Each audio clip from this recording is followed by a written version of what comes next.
전선을 관세음보살님께서 모든 중생들을 보살펴 주시듯이 저희들 또한 살아갈 모든 것 위에 행복이 있고 평화가 있고 안락이 있게 하겠습니다. 나무라 다나다라야야 나무알랴 바르기제 세바라 사바. 불자는 반갑습니다. 망고의 공덕 회원님들을 비롯해서 이 시간 늘 함께하고 계신 BBS 불교방송을 애청해 주시고 시청해 주시는 모든 분들께 날마다 좋은 날 되시길 기원드리고, 특히 건강에 유념하시고 좋은 날 되시기를 다시 한번 기원드리겠습니다. 이 불교의 핵심이 뭐냐? 그럴 때 우리는 평등심이다 이렇게 얘기도 할 수 있습니다. 그 평등심의 반대는 분별심이죠. 옳고 그름, 좋고 나쁨, 예쁘고 밉다, 그런 모든 상대적인 그 얘기들을 들춰내지 말고 모두 평등한 마음으로 살아라. 그게 바로 불교의 핵심 평등심. 그래서 오늘의 주제는 불교의 핵심 평등심에 대한 말씀을 드릴까 그럽니다. 우선 또 오늘 시간도 자경문에 야운스님의 자경문에 있는 말씀을 소개하는 것으로서 얘기의 시작을 풀어나갈까 그럽니다. 우위 없는 보리도를 성취하고자 한다면, 보리도가 뭡니까? 우리가 잘 살 수 있게 하는 진리에 접근하는 깨달음에 이르는 길을 우리는 보리도라고 합니다. 우위 없는 보리도를 성취한다고 한다면 언제나 또렷하게 평등심을 지니 가깝고 먼 것과 미움, 사랑을 따진다면 도는 더욱 멀어지고 업만 더욱 깊어지리라. 여기에서 업이라고 하는 것은 이제 악업을 얘기하는 거죠.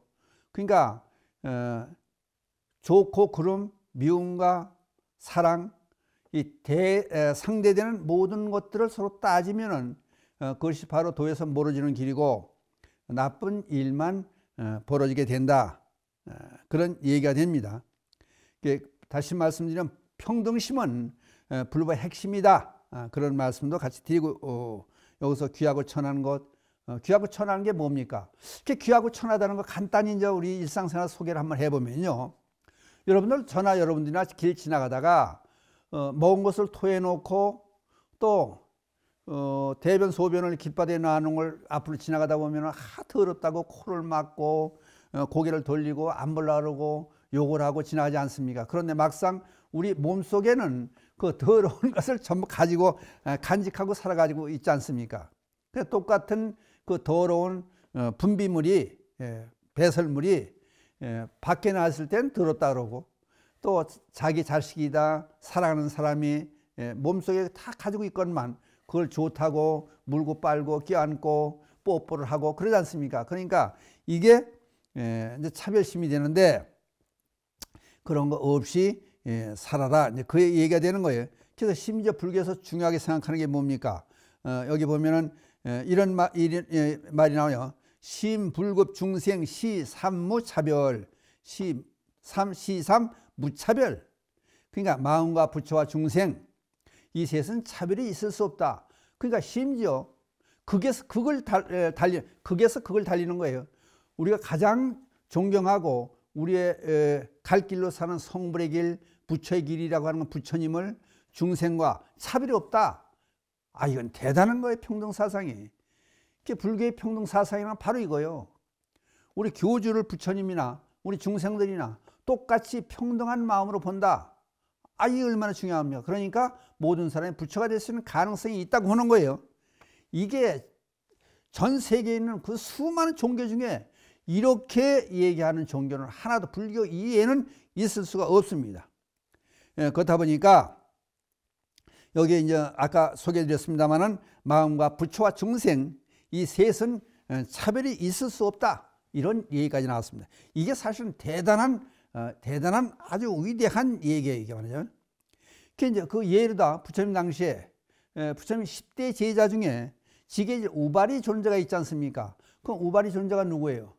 그 왕궁에서 이발사에 있었어요. 그러면 4계급으로 나눠져 있는데 맨 밑에 천민의 입장이에요. 부처님께서 이제 성도하신 깨달음 얻은 이후에 카피락을 찾아가셨을 때 이 우발이 존자가 부처님께 이웃 저 출가할 수 있습니까? 그랬더니 좋다고 출가하게 해요. 부처님의 제자로 우바리 존자가 이발세했던 우바리 존자가 출가를 하지 않습니까? 근데 그 이후에 7 왕자가 출가를 해요. 그래 놓고 보니까, 출가해서 보니까, 그 종이나 마찬가지였던, 하인이나 마찬가지였던 이발세했던 우바리 존자가 먼저 출가를 했으니까, 그러니까 선배가 되는 거예요. 사형이, 요즘 말하면 사형이 되는 거예요. 근데 그러면 먼저 출가한 사람은 인설하게 돼 있는 거예요. 그랬더니 그 왕자들이 7명이 출가하는데, 아니, 천민 계급이었던 우바리 존재가 어디 절합니까? 그랬더니 부처님께서 그런 말씀하세요. 불교의 문중에 들어왔으면, 불문에 들어왔으면은, 이제 그런 아주 유명한 얘기가 있어요. 각 지역에는 강의 이름이 다 틀리지만은, 바다로 들어왔을 때는 강 이름이 전부 틀려지고, 강 이름이 틀리지 않습니까? 강 이름을 나타낼 수가 없네요. 바닷물이 됐을 때는 하나의 바다다. 그러니까 바다의 하나의 맛이 되는 것이다. 그러니까 출가하기 이전에 있었던 신분이라든지 지위는 일찍 없어지고 오로지 부처님의 제자, 사문이 될 뿐이다. 그래서 7 왕자들에게, 우바리 존자에게 절을 하게 하지 않습니까? 그러니까 이 불교의 평등 사상이라 하는 것은 이게 대단한 거예요. 이게 이거 없이는 불교가 성립이 될 수가 없는 거예요. 그래서 이제 또 성찬 스님의 신신명에 그런 말씀이 나와요. 지극한 도는 어렵지 않네. 지극한 도라고 하는 건, 도는 뭐 결국은 우리가 참다운 인간이 되는 걸, 참다운 인간이 되는 길, 그거를 깨달음의 길 또는 열반의 길, 해탈의 길이라고 하지만은 완전한 인격체를 이루는 거, 그게 성불이 되는 거죠. 그런 지극한 도는 어렵지 않네. 버릴 것은 우리 간택심, 이것저것 골라내고 가리고 분별하는 그 간택심이라고 그러지 않습니까? 그것만 버리면은, 그것은 뭐냐? 밉다, 쉽게 풀어놔요. 밉다, 곱다는 마음만 없으면은 툭 튀어서 명백하리라. 그 옛날에 전에 봤지 않습니까? 우리나라 사람만, 우리끼리만 보다가 이제 6.25 전쟁도 겪고 칼라 텔레비전 시대가 되고 전 세계 와서 일 생활권이 되다 보니까 온 세계 사람들 전부 보게 되지 않습니까?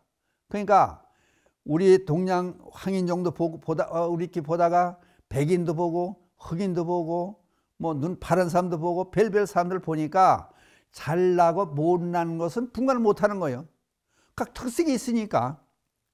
그러니까 그걸 보고 흑인이라서 밉다. 흑인들이 볼 때는 자기들 흑인끼리 볼 때는 자기들이 제일 미남미녀로 보는 거 아니에요. 자기 자신들이. 근데 그걸 밉다 곱다는 판단을 내지 말라는 거예요. 그러니까 밉다 곱다는 마음만 없으면 툭 튀어서 그냥 평등심으로 확 트인 마음으로 보면은 도에 접근하고 세상에 환하게 다시 보이리라. 그래서 그게 신신명에 그런 얘기가 나와요. 또 그 다음에 이제 2번째 구절에서 허공처럼 온용해서 남고 모자람이 없건만은 도리어 취사심 때문에, 취사심이 그것도 골라 지키는 마음에 취사심 때문에 한결같이 못하도다. 한결같지 못하도다. 마음이 평등에 개합하면은 객이 없어지고, 주인과 객이 없어지고, 세상의 주인이 누구예요? 사람 사는 거 참 묘하잖아요. 새로 집을 지려고 집을 철거하지 않습니까?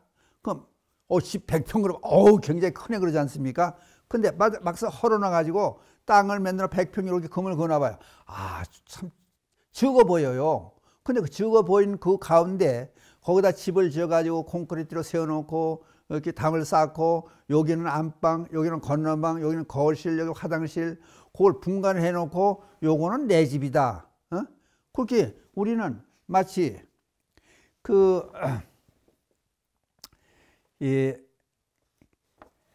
칸을 막아놓고 어떻게 보면 참 유치한 거예요. 그렇죠? 그러니까 전부 세상을 통틀어 놓고 보면은 그게 참 이해가 안 될 때가 많아요. 벽 하나 사이를 두고 할 일 못할 다 하고, 이거는 내 땅이고 내 땅이고, 애들 놀이할 때 금 거놓고 땅 따먹기 그거 하는 거 똑같은 거 아니에요? 그런 입장 아니에요? 만약 그거 비유하면 그거 아니에요. 그러니까 우리는 그렇게 어리석은 삶을 살면서 그게 세상의 전부라고 생각하는 거예요. 그 다음에 여기 보면은 이제 그 얘기 나오는 게 마음 평등에서 개합하면은 주객이 끊어지고 의심이 다해서 없어지면은 바른 믿음이 고루 곧게 되느니라. 그러니까 우리는 어떤 사람들 저 얘기 나오는 김에 자기 집 골목 안에 자기 집이 있으면 그 집만 자기 집이에요. 자기 집만 자기 거예요.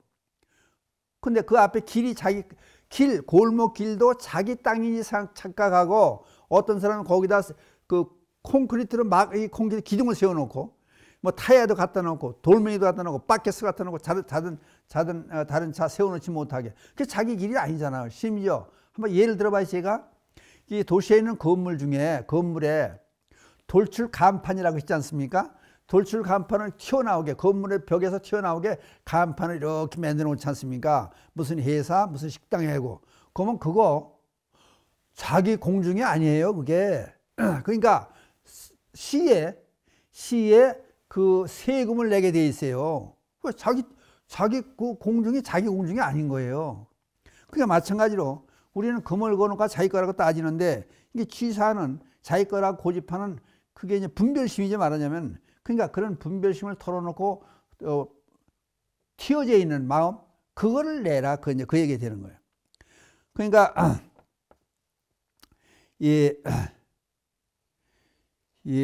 자비 평등심, 아까 이제 불교의 가장 핵심이 평등심이다. 거기서 자비심까지 같이 나오는 거예요. 평등하다고 생각한 너와 내가 둘이 아니고 내가 나고 내가 너다 생각하는 그런 마음이 나오니까 너를, 내 몸을 생각하지 돌본다. 그게 결국은 자비심이 되는 거예요. 그럼 옛날에 하나 또 들춰내 볼게요. 중국의 오월국이라는 나라에 문모광 때,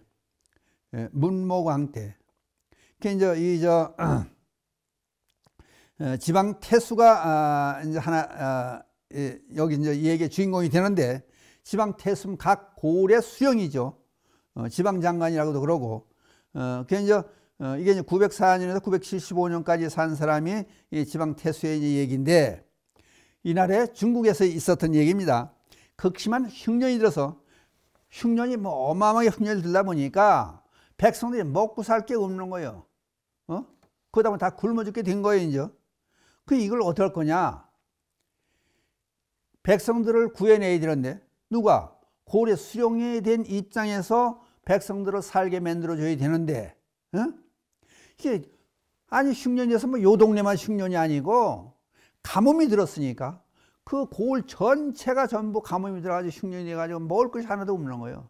그러니까 손가락 빨고 살 수는 없는 거고 다 죽게 됐는데, 이 고민 하다가 지방 태수가 무슨 생각을 했냐면은, 창고에 군량미, 혹시 전쟁이 나면은 사용할 수 있게 되는 군량미, 군사를 먹일 양식이 창고에 가득 쌓여 있는 거예요. 그러면 양식이란 저것밖에 없는데 한쪽에서 백성들이 전부 죽어가는데 이걸 어떻게 할 거냐? 그러니까 그거를, 군량미를, 창고를 열으려면은 왕궁에 연락해서 오월국의 문모광 왕에게 연락을 해가지고 허락을 맡아가지고 창고를 열어서 백성들에게 나눠줘야 되는데, 그렇다고 군량미를 건다르게 풀어놓고 백성 먹이게 그럴지도 모르고 안 할 수도 있으니까, 그럴 수도 있고, 또 거기까지 말리나 돼. 중국이 워낙 넓으니까 말리나 되는 그곳을 갔다 왔다 하면 허락을 맡아가지고 오면은 그 시간 안에 수많은 사람이 죽을 테니까 이걸 기다릴 수가 없는 거예요. 그러니까 무슨 생각을 했냐면은, 지방태가 내가 차라리 국법을 어겨서 죽는 한이 있더라도 안 되겠다 이건 생각하고 자기 나름대로 군량미 창고를 열어요. 백성들에게 먹여. 그래서 살려야 될 거 아니냐. 그럼 책임은 내가 지겠다. 그랬는데 이게 또 이제 그 양반이라고 돈 많은 인간들은 그걸 또 문목 왕에게 상소문을 올려. 역적 같은 사람이서 군량미를, 전쟁이 나면 쓰게 되는 군량미를 헐어가지고 백성을 먹인다. 그냥 배불른 인간들이 그 전부 상소문을 올리니까 그 소식을 알은 거예요. 그 여러 가지 상소문이 다 올라다 보니까 문목 왕이 결국은 그 지방 태수를 사형을 시키라고 집행관을 내려보내요. 그 집행관이 내려온 거예요, 이 지방까지. 그 내려다 보니까 어떻게 됐어요? 그 소문이 전부 나다 보니까 백성들이 전부 이제 태수가 있는 그걸 동원으로 참 몰려들어가지고 우리가 죽어야지 태수가 무슨 잘못이 있느냐, 우리 살려준 잘못밖에 없지 않느냐, 우리 죽을 걸 살려주느냐, 그럼 대신 우리를 죽여달라. 수많은 사람들이 하도 예측하기 불허한 그 많은 사람들이 전부 울고 불고 난리가 난 거예요. 우리를 죽여라. 그리고 그 태수는 그저 내가 마땅히 나 죽으면 되니까 백성들 돌려보내라. 그리고 앉았고 난 마땅히 죽겠다. 그럼 마지막 할 말이 있느냐? 할 말도 없다 나는. 잘못했으면 날 죽여라. 그러고 있는 거예요. 그러다 보니까 이게 이제 수습할 수가 없는 거예요. 지평관들이 내려가지고. 그래서 사람을 보내서 이제 문몽한테 보내가지고 이런 일이 벌어졌습니다. 어떻게 했으면 좋겠습니까? 그랬더니 오히려 왕도, 그래도 이제 왕도 그 상식이 있는 사람이지. 아, 그러면 그 태수가 참 잘했구나. 그게 상을 내려요. 상을 내리고 표창을 내리고 그러니까 그 계기로 해가지고 이 태수가 그 자리에서 일이 수비된 거예요. 용서가 되고 상을 내리고 상도 받지도 않고 그러고 나서 출가해요. 그 백성들을 계속 살리고 많은 사람들을 살리는 길은 내가 불보에 귀하는 길일 것이다. 그렇게 생각하고 출가를 해요. 그래서 이 출가한 이분이 누구예요? 바로 연수 스님이에요. 영명사에서 계속 머물러 있었기 때문에 영명선사 또는 연수 스님 그래요. 그러니까 하도 훌륭하고 이렇게 출가하기 전부터 훌륭한 이런 인품을 지녔으니까 불교 공부도 열심히 했죠. 그래서 11개 종단에서 조사로 모실 만큼 추앙할 만큼 그렇게 훌륭한 스님이 됐고 종경록 연수 스님께서 종경록 100권을 써내요. 그 종경록이 뭐냐 하면은 대승불교에서의 경론 60부와 중국, 인도 성현 300명의 저서를 비롯해서 선성들의 어록이라든지 계율 또는 유서 등을 널리 인용하고 그것을 증명해내는 그런 논지에서 또는 선에서 말하는 마음밖에 따로 부처가 없고 온갖 것이 모두 법, 진리 아닌 것이 없다고 하는 뜻을 서술해 놓은 책 종경록 100권을 서술을 해요. 아, 대단하지 않습니까? 이런 훌륭한 스님이 연수 스님이에요.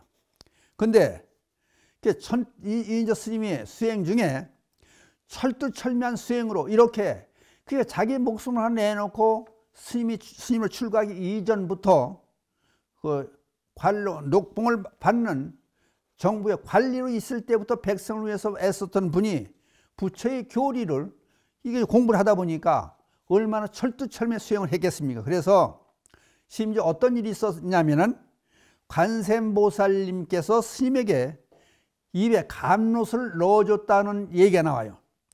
그래서 그 후에 변제를 얻어 뛰어난 언변을 얻었다는 거 아니에요. 그래서 이 책도 써놓고 훌륭한 법문도 하시고 지금까지 이 불교사에 역시 훌륭하게 남아있는 종경록을 펴낸 그런 스님이 됐다는 거예요. 그러니까 이렇게 훌륭한 일을 했으니까 스님께서 입적하신 뒤 열반에 드신 뒤 스님께서 돌아가신 이후에 제자들과 불자들이 탑을 세우나요. 근데 언젠가 보니까 한 스님이 날마다 그 탑을 돌고 예배하고 기도를 해요. 다른 사람이 연유를 물었어요. 스님은 어떤 특별한 사연으로 이 연수 스님의 탑을, 부도탑이죠, 공덕비죠 말하자면, 그 탑을 이렇게 돌면서 기도를 하십니까? 그랬더니 그 스님이 하는 말씀이, 제가 죽어서 명부에 갔었는데 아직 명이 다하지 않아서 올 때가 아닌데 잘못 왔다고 돌려보내줘서 다시 살아났다 제가. 그 스님 얘기야. 그런데 그 저승에 가서 보니까 그 저승 사자들을 비롯해서 그 옥황상제를 비롯해서 저승에 있는 모든 분들이 사진을 하나 이렇게 모셔놓고 거기에 예배를 하고 공양을 올리더라. 도대체 저 스님이 어느 스님이냐 물어봤더니 연수 스님, 영명선사라고 그러더라. 저승에 가서 그 얘기를 들었더라. 내가 심지어 염라대왕까지 이 스님을 존경해서 공양을 올리고 있는 것을 내 눈으로 직접 봤다. 그러니까 살아나온 내가 그 사실을 알고 가만히 있을 수가 없지 않느냐. 그러니까 돌아가신 연수 스님 영명선세의 위대한 발자취와 그 스님을 흠만 뜻해서 모든 사람들이 세우는 탑에 돌면서 내가 기도를 하고 있는 것이다. 이런 얘기까지 나와요. 이게 이제 불교사에 나오는 얘기예요. 그렇다 보면은 우리들은 한 번쯤 생각해 봐야 돼. 평등심, 모든 사람을 내 몸같이 생각하는 그 마음. 그러니까 연수스님은 내 몸같이 생각하는 것보다 오히려 다른 모든 사람들을 내 몸보다 더 소중히 여기는 그런 마음가짐으로 출가해서 훌륭한 이렇게 수행을 했다는 그런 얘기를 끝으로 우리는 평등한 마음을 가지고 자비를 실천하는 그런 불자가 됐으면 좋겠다 하는 그런 뜻을 담아서 오늘은 불법의 핵심 평등심에 대한 말씀을 드렸었습니다. 마치겠습니다.